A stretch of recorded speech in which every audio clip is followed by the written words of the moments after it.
Okay, I got my script in front of me, just so, you know, it's there. Okay. Got a script on my screen. Okay. Yeah. So, as it stands now, I haven't read the given material. My understanding of the four steps of ballistics is let's see. Should start my general understanding of the words, each phase, and oh yeah. Effectively, I read the assignment and went, oh, I don't know what that is. Wouldn't it be funny if I tried to figure out what they were before I read it? And so that's what I'm doing now. Yeah. Not the brightest idea, but hey, you know. I also read that it was use an outside source, and well, technically I'm an outside source, so I'm gonna source myself, because that'll hold up in court. Don't worry, I did, you know, source some other websites too. Double check stuff afterwards. Yeah. Should mention, I already finished the assignment. I actually didn't realize I was supposed to record it. I have it all written down here, so that's what I'm reading off of. If I look at my screen and I look really confused, it's because I wrote a lot of big words because I thought I was supposed to hit a word count. So, yeah, no. So my understanding to begin with was, you know, the first phase, the internal phase, was just everything was. Nothing was happening inside. It was literally just everything was there, like no action, right? And the transitional phase was when stuff started to happen. That's where the primer was struck, and the anvil did the thing the anvil does and ignites the powder. And then I thought the external phase was when it went out the barrel. Or actually, yeah, it was when it got launched out the barrel, and it was like, you know, how it flew, stuff like that.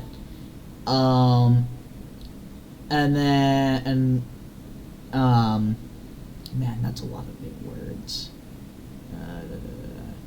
I don't need to read all that. Terminal, I thought was like, you know, what happened? Like, how did the bullet perform on target? And for the most part, I was right. I'll take it. The only part that I really messed up was the fact that the internal phase was where everything happened inside of the gun. The transitional phase was going from in the gun to out the gun. The external phase was out the gun, and then was the outside of the gun portion, and then the terminal phase was on target. So I was mostly right. I was just a little confused. Yeah. Some other sources pretty much said the same thing as what the paper said, because it's really hard to mess it up.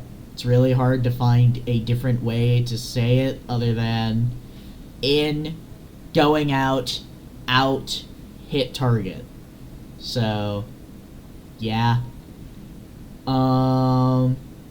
Let's see. Man, okay, and then just a lot of rambling. Oh yeah. Sectional density is the projectile's mass to the diameter, the ratio. Sectional density does not include shape or velocity. It's just the ratio, it's just the ratio of the mass to a cross-sectional area. It assumes the ratios being compared are the same, those being caliber and mass. As the difference between the mass and diameter gets higher, the sectional density, hereby referred to as SD, unless otherwise stated, also gets higher. For example, a ratio of 3 to 1, mass to diameter, infers that the SD is higher than a ratio of 2 to 1 and 1 to 0.5. I don't know why I include that much, but okay. A higher density, or a higher SD, benefits from more penetration than lower SD. High SD projectiles are affected by less drag, or affected by air drag less due to the surface area, and retain more kinetic energy due to higher mass. Wait, let me reread that. High SD projectiles are affected by air drag less due to the low surface area and retain more kinetic energy due to higher mass.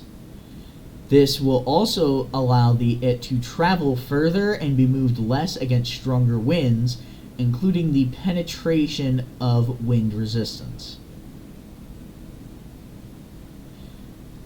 I don't know why I worded it like that. That's really clunky. I'm gonna reword it right now. It can move further because it doesn't get pushed around as easy. Or rather, it can push around wind easier, I'm 90% sure what that's supposed to say. Which is the exact same as what I just said, but in more simplified terms that are less simplified because I wrote it weird. SD is used to determine what round to use for a task. A smaller SD might be more suited for smaller animals or home defense, where you do not need to penetrate a harder or tougher surface or body, while a higher SD could be used for larger creatures or generally thicker barriers. While a high SD can perform similar tasks to an armor-piercing round, they do not have a similar effect on target due to their differences in construction.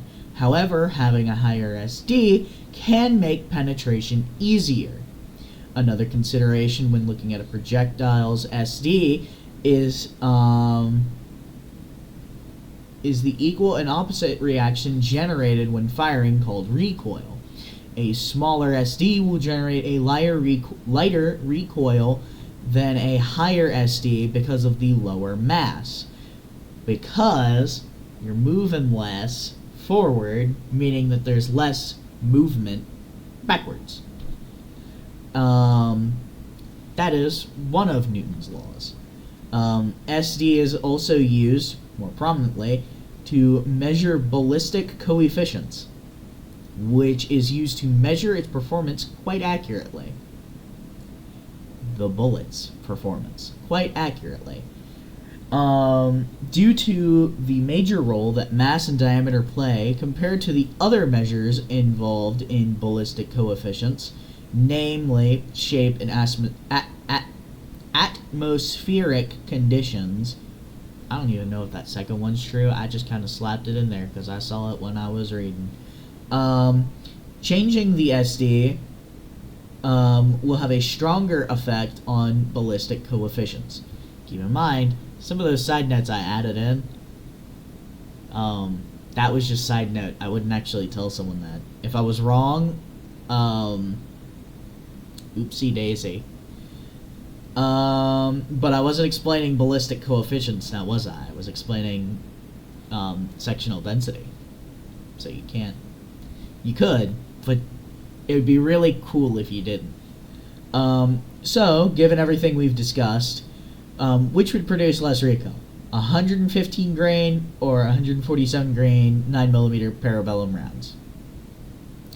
The 147 one, because it's a heavier projectile, which produces more backwards force as a reaction to its forward force.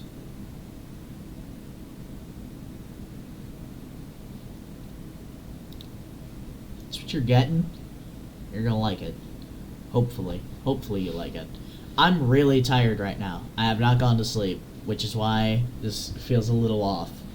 I wrote all of that while I was tired because I flipped my sleep cycle on accident, and I know that if I go to sleep, I'm not going to wake up in time to finish the assignment. So I'm doing it now before I go to sleep, which is not ideal, but Jesus Christ, this is 10 minutes? Holy